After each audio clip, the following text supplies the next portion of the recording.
Assalamualaikum warahmatullahi wabarakatuh.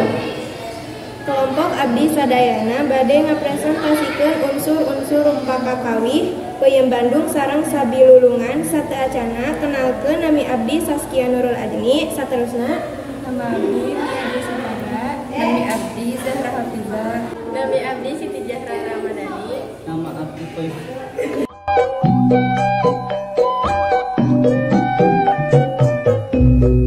Tema anu aya dina kawih peuyeum Bandung nyaeta tema ngeunaan kadaharan.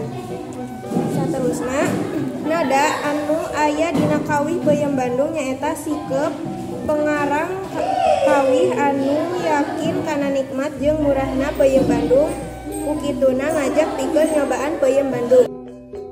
rasa nu aya dina kawih peuyeum Bandung nyaeta ngeunaan kana rasa gembira.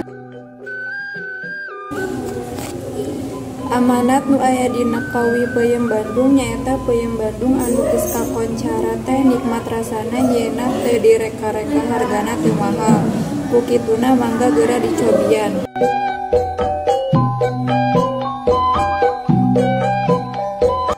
Tema sabilulungan nyaritakeun tentang gotong royong ada sareng suasana anu ditingali dina kawih sabilulungan nyarita sikap anu miboga dasar gotong royong sareng silih tulungan atawa silih rojong. Rasa sabilulungan, rasa semangat dina gotong royong sareng silih rujung atawa silih nulungan.